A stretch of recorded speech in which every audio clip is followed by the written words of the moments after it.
las bellas artes a lo que tienden, y esto es según la Academia de la Lengua, es a crear belleza. Tal como decimos ahora arte, un romano, si le dices el arte, qué sé yo, de estos que hacen desde los abstractos y toda esta gente, y que hacen cosas rarísimas, dices, ¿esto es arte? No, no, esto es hacer tonterías.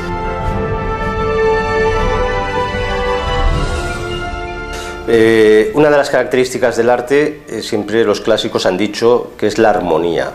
Ahora todo lo que quiero explicar es porque después veremos que el arte moderno es una deconstrucción, es ir aniquilando todas estas características propias del arte.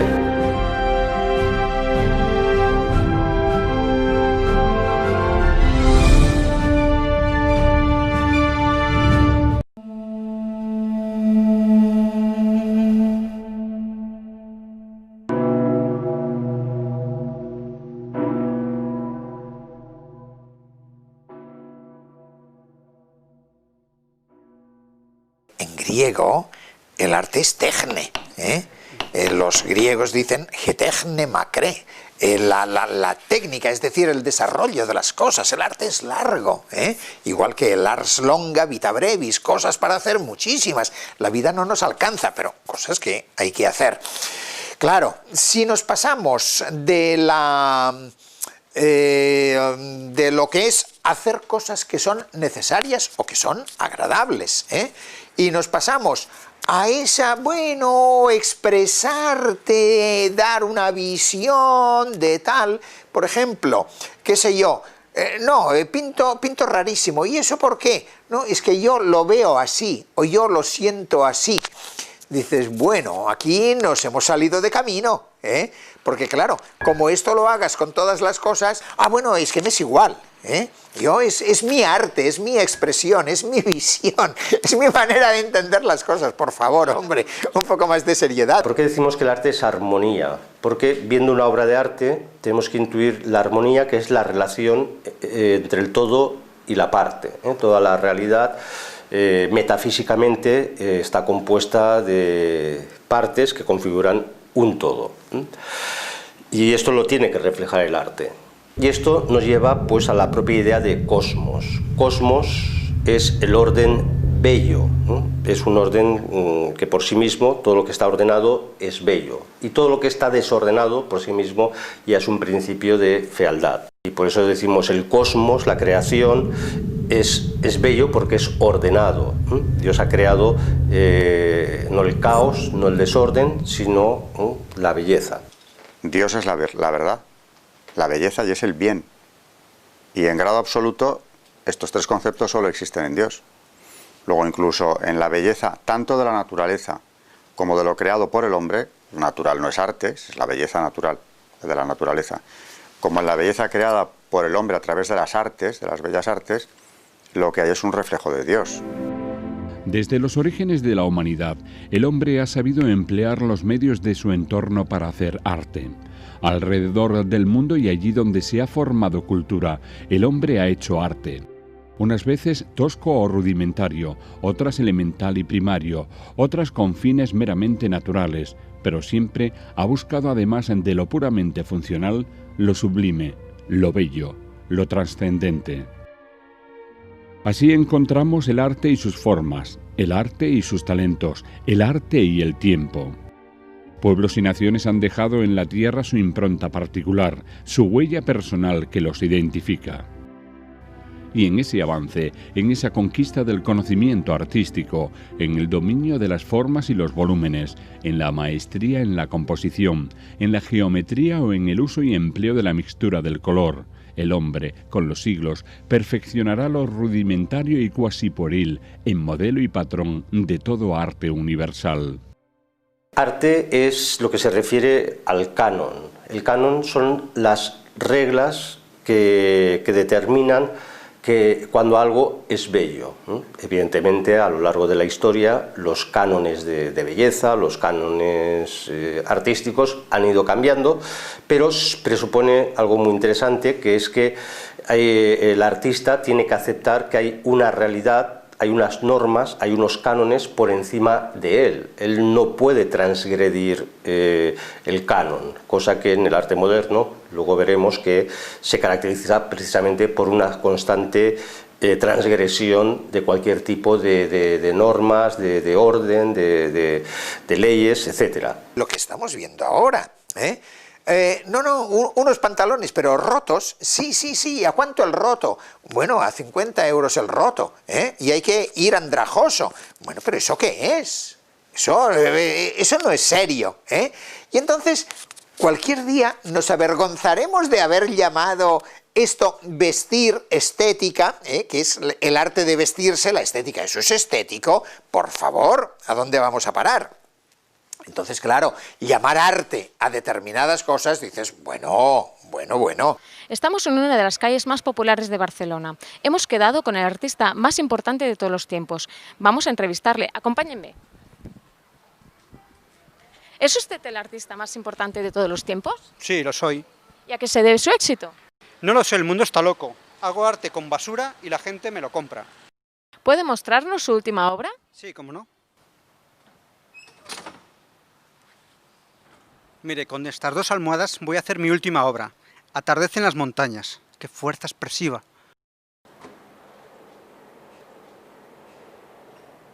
Bueno, es que yo creo realmente que se han metido a pintores y a escultores, gente que no valían, pero han tenido dinero para que los promocionasen y han dicho, tú, tira para adelante, que esto es arte, y esto, aquí ponemos dinero para el asunto. Y oye, y son los marchantes los que finalmente dicen, esto es arte, y esto hay que ponerlo en la sala porque hay que tener de todo.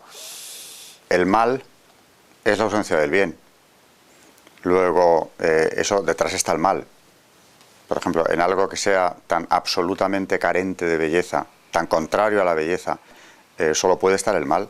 Nadie puede amar, evidentemente, la blasfemia o lo abiertamente putrefacto. Eso ya claramente está inspirado por el mal.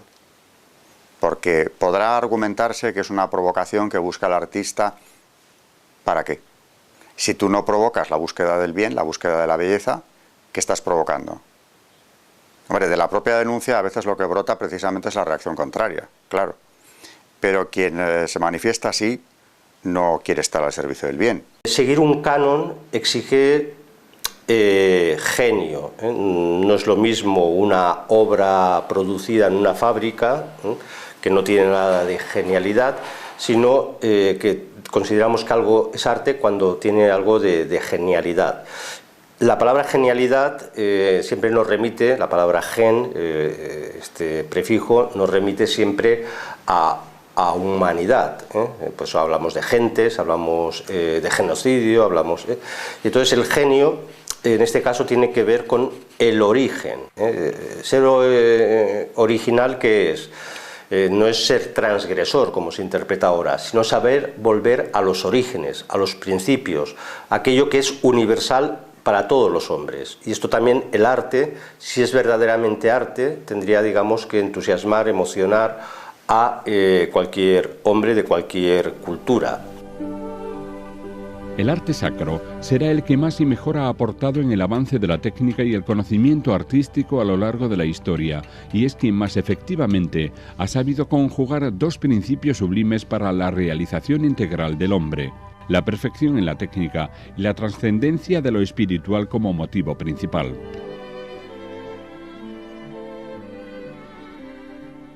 El hombre, creado a imagen y semejanza de Dios, habrá de recordar las verdades eternas que le harán dichoso en el mundo y en la posteridad, y esta es una misión muy importante en el arte: la búsqueda de Dios, su verdadero y único creador. Por ello, el arte sacro cumplirá además un fin eminentemente funcional, cuyo objeto será enseñar, formar y educar para hoy y para la eternidad. Entre arte humano y arte sacro hay una distinción importantísima, pero es que la vemos ya a través de la historia. Es decir, que tenemos una cantidad enorme de iglesias, que son arte sacro, catedrales, que se mantienen, es decir, es la Domus Dei, la casa de Dios, y en cambio la casa humana, la casa de los hombres, van cayendo, es decir, no son tan consistentes, no son tan recias, no están tan bien hechas, y bueno, y sufren los avatares. En cambio, la casa de Dios es distinto, no es una casa utilitaria, es simplemente la gloria. Y entonces, ¿qué ocurre? Que cuanto más glorifica el hombre a Dios, más se glorifica a sí mismo, es decir, más glorioso es Dios tirando del hombre. Entonces, claro, cuando el hombre se pone a glorificar a Dios, a alabarlo, a dignificarlo, a rendirle honor, entonces, claro, más magnificencia hay en sus obras, pero tanto arquitectónicas como pictóricas, como escultóricas, como musicales, como litúrgicas. Es decir, es todo un compendio de cosa bien hecha, y además ir a lo óptimo, lo mejor que seas capaz de hacer. Eso es lo bueno, lo óptimo. Todo el arte verdadero, el verdadero arte, lleva por sí mismo a la divinidad. Por eso el artista, decimos, es un creador. Hoy se ha vulgarizado la expresión, es un creativo. Bueno, no, es un creador, pero ¿en qué sentido? Es una persona que coopera en la creación. Igual que Aristóteles decía que el arte imita la naturaleza. Si la naturaleza es una creación de Dios, pues es más que evidente que el artista, creando la obra de arte, está en cierta medida enseñándonos, educándonos, haciendo una catequesis, conforme Dios es el creador y Dios permite que nosotros cooperemos en esa obra de creación, o bien a través de la generación de los hijos, o bien a través de la belleza. Y entonces, por eso el arte moderno no es un arte, digamos, aséptico, no es una casualidad, sino que claramente podríamos decir es un arte antiteísta en este sentido. Los artistas durante siglos, de una forma más o menos consciente, han tratado de reflejar la belleza, que puede darse de distintas maneras, pero la obra de arte en principio tenía que ser bella. Otra cosa es el arte sacro, que ha tenido una función muy concreta, sin, por supuesto, al contrario, participando de esa belleza con un componente añadido, ¿no?, que sería el mover a piedad. El verdadero arte no necesita de una explicación adjunta para que lo entienda todo el mundo. El arte no necesita cotorras intermediarias ni intérpretes aficionados a lenguajes o consignas en retóricas. El arte no es lo que el artista ni el marchante definen como arte. Así como el aceite no se agarra con el agua, la estulticia no se pesa con la inteligencia. Cuando se manipula la recta razón y el sano juicio, surge lo infrahumano, lo animal cognoscitivo, lo puramente irracional. Y cuando se envilece el arte deformando la realidad, se deteriora y perjudica la misma inteligencia. ¿Por qué hay pintores que no saben pintar? ¿Escultores que no saben esculpir? ¿Actores que no saben actuar? ¿O músicos que no saben componer melodías? Cuando el hombre pierde el sentido de la vida, su objeto y su fin se acaba anclado en nebulosas, tenebrosas y escandalosas. Y alejado de la mano del Creador, sucumbirá en una desorientación peligrosa y vana, y lo que es peor aún, irradiará su negligencia y podredumbre al exterior en un mensaje al que, sin serlo, seguirá llamándose arte cuando no lo es. Ya no habrá artistas, sino oportunistas, ya no habrá humanidad, sino brutalidad, ya no habrá belleza, sino estafa, fraude y timo. El artista dejará de buscar la perfección y el dominio de la técnica o la maestría y se sumergirá en un nihilismo técnico profundo donde la máxima será no dominar nada y dejar que todo fluctúe en la vacuidad de la mal llamada libertad de expresión y ejecución, arma tan peligrosa como artera. Un mono, un pingüino o un perro hará arte si es negocio o si el mercado así lo aprueba. Es que, de verdad, cuando el hombre deja de estar anclado en Dios, atado a Dios, y dices, no, no, quita, quita. Bueno, entonces es que ya estamos en caída libre, ¿eh? Y claro, ¿qué ocurre? Cuando el hombre se sublima en Dios, efectivamente va buscando siempre su sublimidad. Pero claro, cuando ha eliminado su referente de sublimidad, dice, no, no, no, que esto es un cuento, esto es mentira, esto es nada. Y entonces, ¿hacia dónde vas? Es que vas hacia la nada, ¿eh? Vas hacia la degradación constante. Es tristísimo. Es decir, que esto no es una afirmación de carácter religioso, esto es una afirmación de carácter antropológico.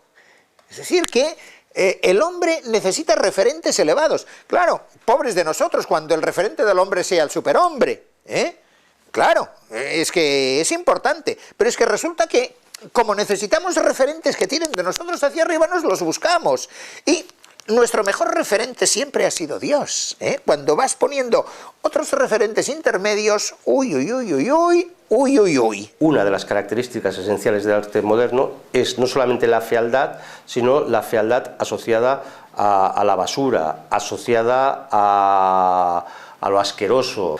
Claro, estamos en una inversión absoluta, ¿no?, de lo que nos aproxima a la belleza y nos produce ese éxtasis de contemplación, aquello que incluso produce repugnancia.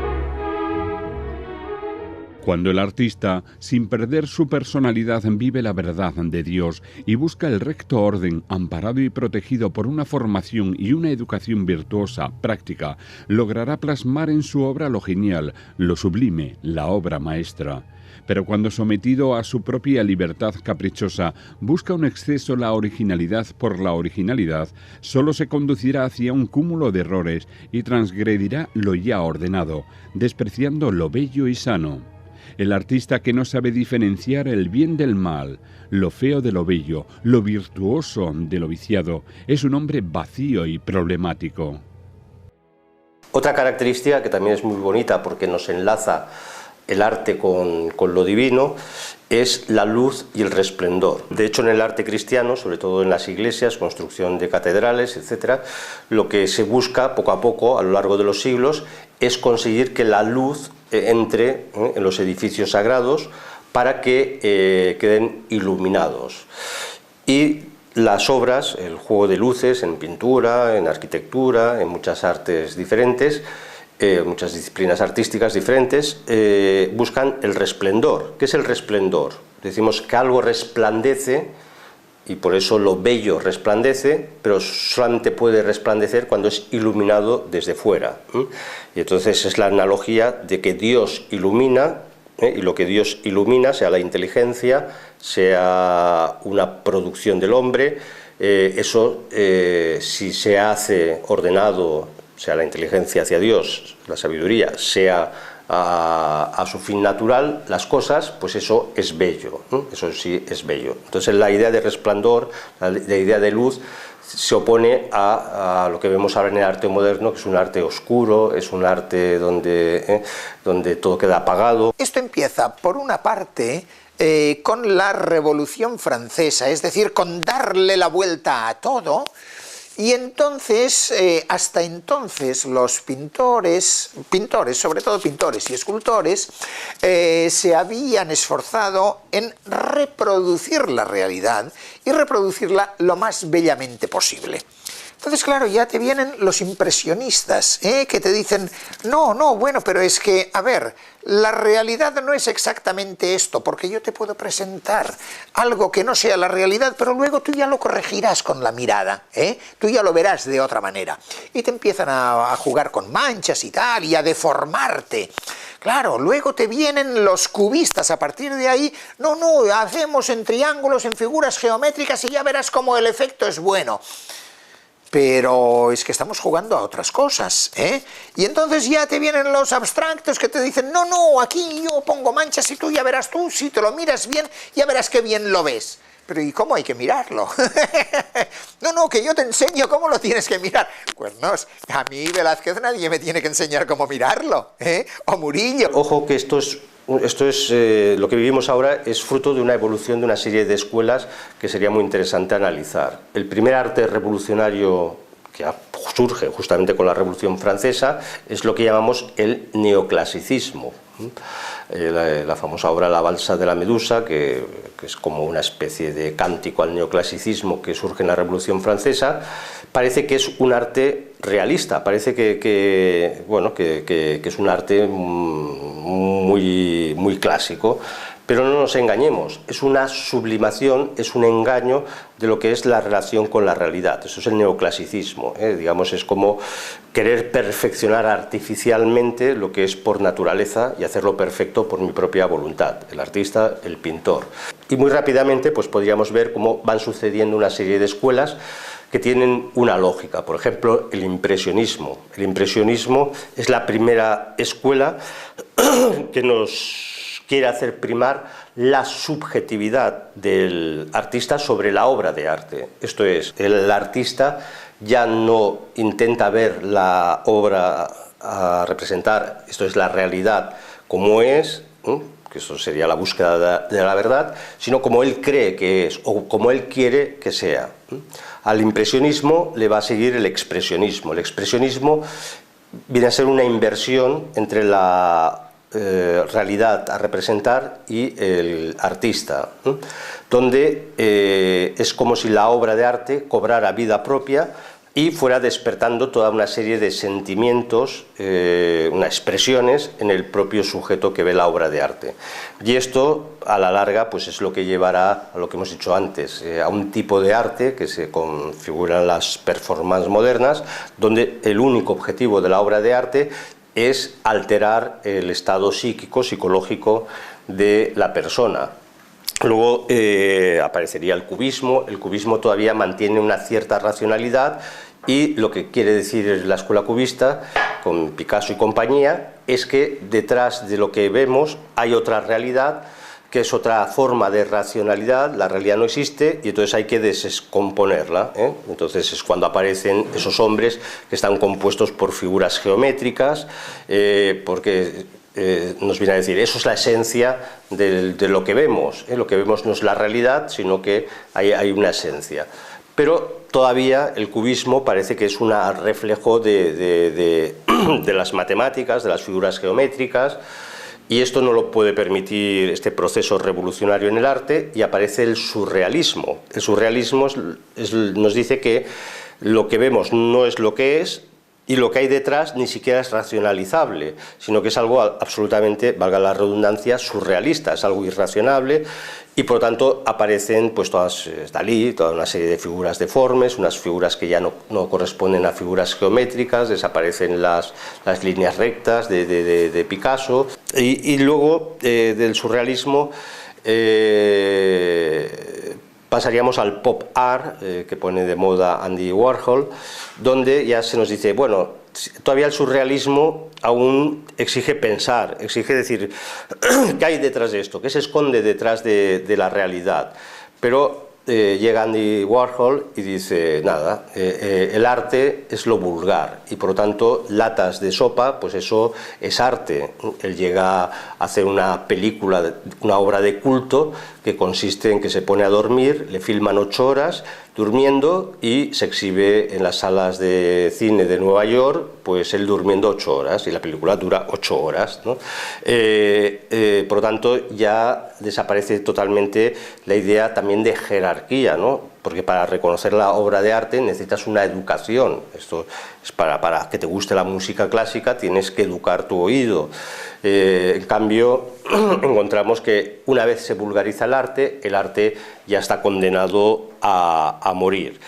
Y después de este pop art, pues ya vendrán cientos, ya incluso desaparecerán las escuelas. Ya antes hemos dicho que el arte exigía una escuela.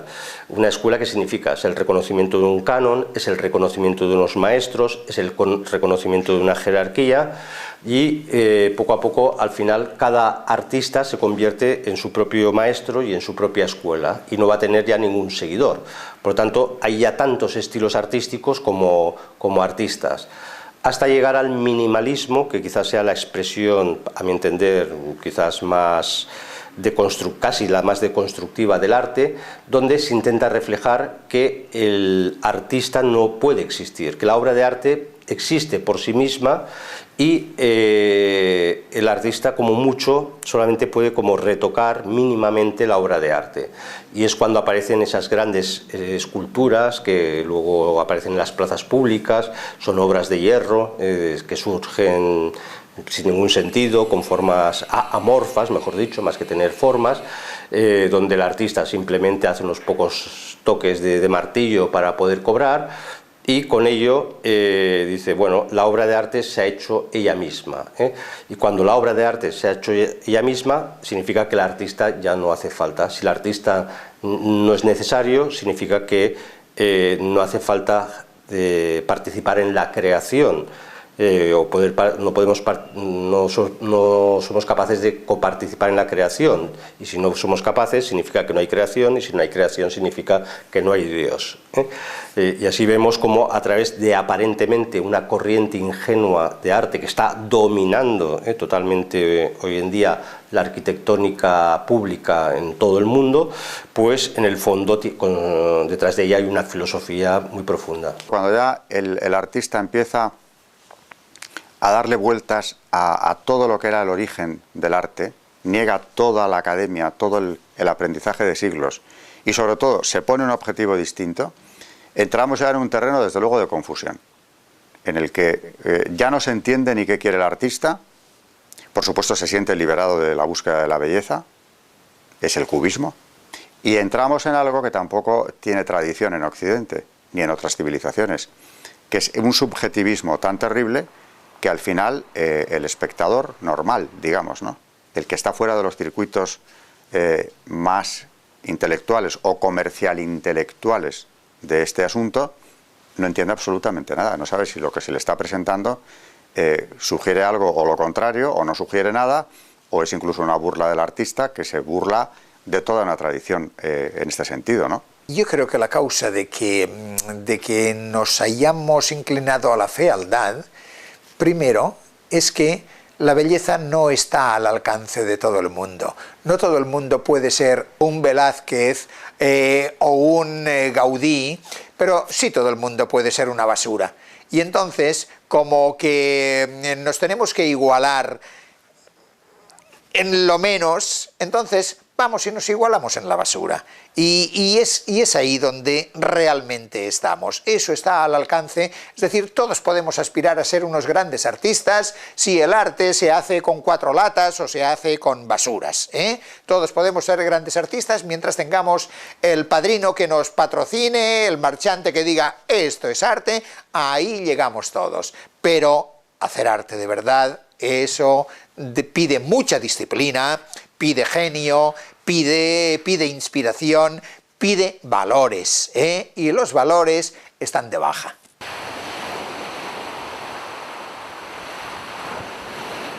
Es muy complicado de explicar cómo puede llegar a influir todo esto en el hombre ordinario, incluso cómo podríamos llegar a restaurar lo que es verdaderamente el arte. A ver, esto ya lo decía Santo Tomás, nuestro entendimiento, que es especialmente el entendimiento agente, no entiende la realidad de forma inmediata como los ángeles, sino que la esencia de las cosas contingentes las entendemos a través de las imágenes mentales que produce nuestra mente. Y a partir de ahí el entendimiento agente abstrae. ¿Qué significa? Que nosotros conocemos a través de imaginarios, de la imaginación, de representaciones de nuestra mente. Esto lo dice Santo Tomás. Y por eso el arte es tan importante, porque el arte es una forma de plasmar, de hacer plástica la realidad concreta, empírica, para que nosotros podamos entenderla, abstraerla, universalizarla y por eso llegar a comprenderla. Y de ahí que una de las grandes aspiraciones del arte es que el arte no refleje nada. Yves Klein, en la famosa exposición de 1958 titulada El vacío, es una exposición donde no hay nada, en una sala de exposiciones no hay nada, la gente pagaba para ver nada, o las famosas colecciones monocromáticas donde simplemente colores son cuadros de color azul. Ya no hay formas, no hay nada. Eso. O el blanco, o también hay varias obras muy clásicas que se llaman blanco, donde aparece un lienzo en blanco, o exposiciones donde te encuentras solamente el marco. Es el nihilismo, en el fondo es una expresión de no hay nada que dibujar, no hay nada que expresar. Y esto incluso llegamos ya a situaciones ya de delirio cultural y de civilización, donde es hasta tal punto se defiende que el arte se pueda construir por sí mismo, que ni siquiera el hombre puede ser arte. Y en Estados Unidos se han llegado a pagar fortunas por cuadros que pintan monos. Les dan a los monos pinceles y entonces la gente paga, pero auténticos dinerales.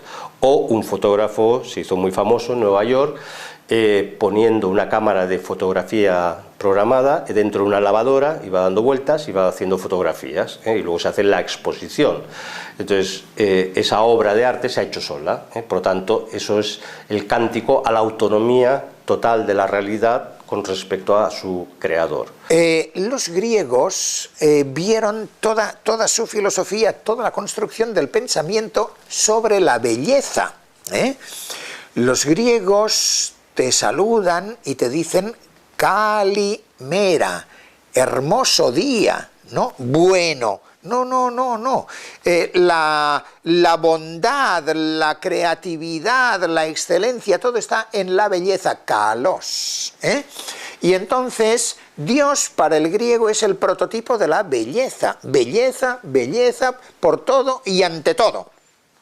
Entonces, claro, colocarse en dirección contraria, esto es peligrosísimo. Es decir, peligrosísimo porque te desconstruyes. Si en vez de aspirar a lo más sublime, a lo mejor, a donde puedas llegar, resulta que empiezas a contemplar con simpatía tu fealdad y empiezas a exaltarla y empiezas a reproducirla y empiezas a exhibirla y a presumir de tu fealdad, dices, hombre, pero estamos yendo exactamente contradirección. Sí, efectivamente, es que el arte feo es una degradación del hombre, es decir, es tirar del hombre para abajo. ¿Por qué?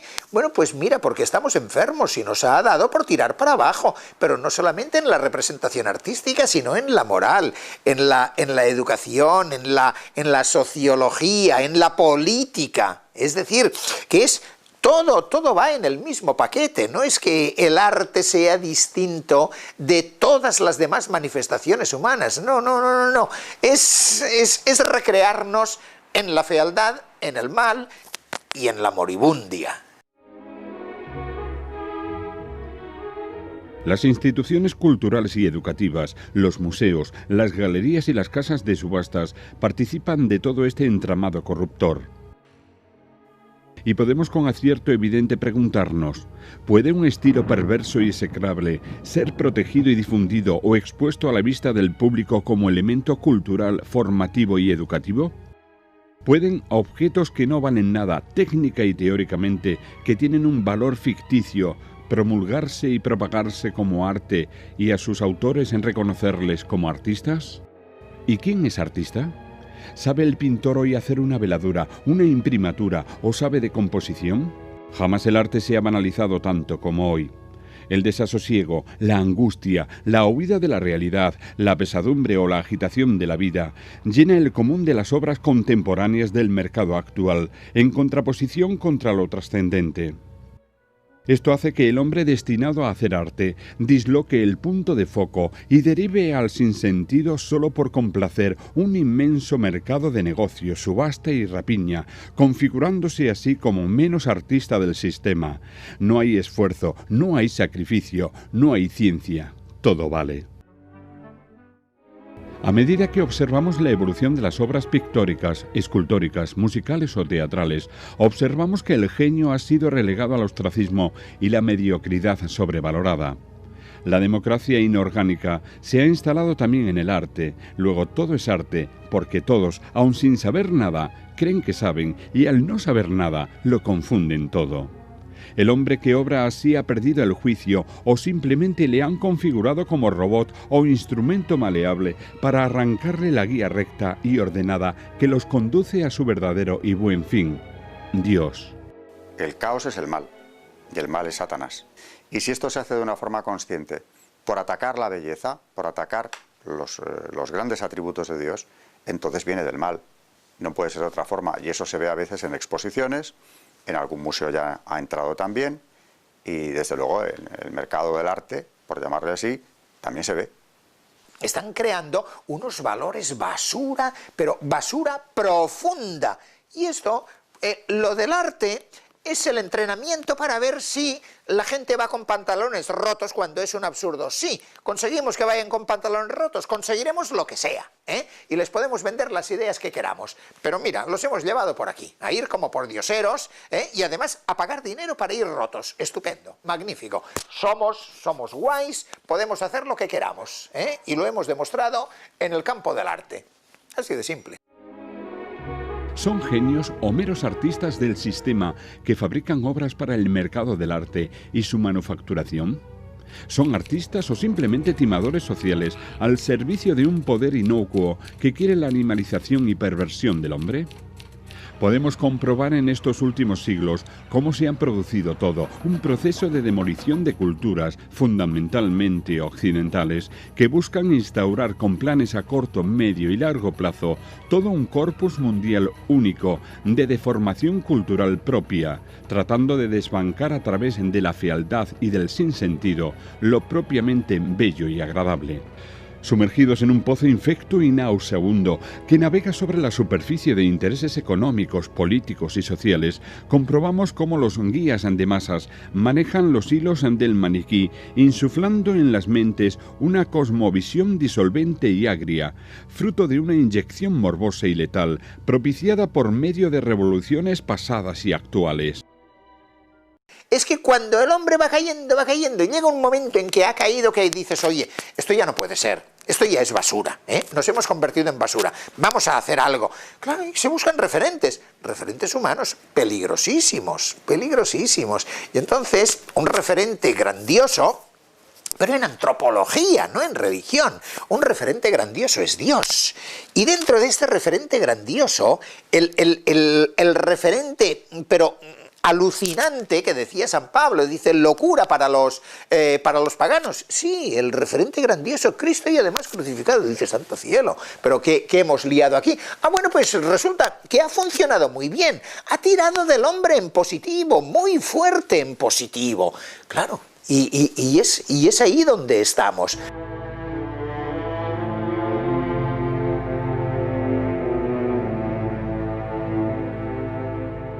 Somos actualmente presas de un sistema dictatorial y demoníaco que acalla y muta la sana crítica constructiva en una sociedad conformista y atolondrada, fácilmente manipulable, para dirigirnos a un sistema de gobierno tiránico y mundial. Basta reponer lo que ha sido retirado y basta conformar y educar en base a principios sanos y santos. Basta con una educación infantil y juvenil recta y eficaz, con espíritu crítico basado en cánones ortodoxos. Y basta con elevar la inteligencia de los hombres. Así, los defraudadores no podrán contaminar las conciencias de los incautos, ni podrán imponer su corrupción a las masas. Nunca en la historia de la humanidad el hombre ha generado tanta basura porque nunca ha estado rodeado de tantos objetos, los cuales acabarán finalmente en el vertedero. Si todo esto es así, normal es que el hombre genere en su mente montones de basura y lo manifieste en el arte. Cultivar la fealdad, cultivar el absurdo, eso claro que es una profunda enfermedad del alma y ojo, que no sea una enfermedad de la que vayamos a morir. Porque claro, el enfermo sigue enfermando, hasta que por fin muere de su enfermedad, que las enfermedades no pueden ser eternas. La vida sí que puede ser eterna, pero la enfermedad no. Y entonces podemos acabar muriendo de esta enfermedad. Y la profundización en esta enfermedad es seria, es grave. ¿Qué hemos de hacer? Pues todo lo contrario, ¿no? Hemos de luchar. Y es una lucha incluso política, porque gran parte de las plazas públicas o en todas las plazas públicas de toda Europa, pensemos que se está generando una estética que los políticos, consciente o inconscientemente, están promoviendo, que lleva a, en el fondo, estas formas de interpretar inconscientemente la realidad. Tendríamos que volver a un verdadero realismo. Yo he conocido, y esto es verdadero, gente, chicos jóvenes que querían entrar en las escuelas de Bellas Artes y dibujaban fantásticamente bien, muy bien, dibujos realistas, fascinantes, y les suspendían el acceso porque les consideraban que eran poco creativos, hasta llegar al momento de estos chicos, algunos me contaban, que aposta en las pruebas de acceso dibujaban fatal, dibujaban como niños, dibujaban garabatos, y entonces sí que podían acceder. Esto es algo absolutamente tremendo, pero esto es verídico porque me lo han contado gente que ha pasado por esta experiencia. Entonces, hay que volver a recuperar el arte cristiano, la liturgia cristiana, la música sacra, una infinidad de despliegues de la potencialidad artística del hombre que a lo largo de nuestra civilización cristiana se ha conseguido y que ha quedado absolutamente dinamitado. Pues hay que volver. Ernst Fischer, en una obra que es La necesidad del arte, dice una frase muy bonita. Dice, el día que desaparezca el arte, desaparecerá la humanidad. Pues el arte es tan necesario para el hombre que para que volver a restaurar la humanidad tenemos que empezar a restaurar el arte.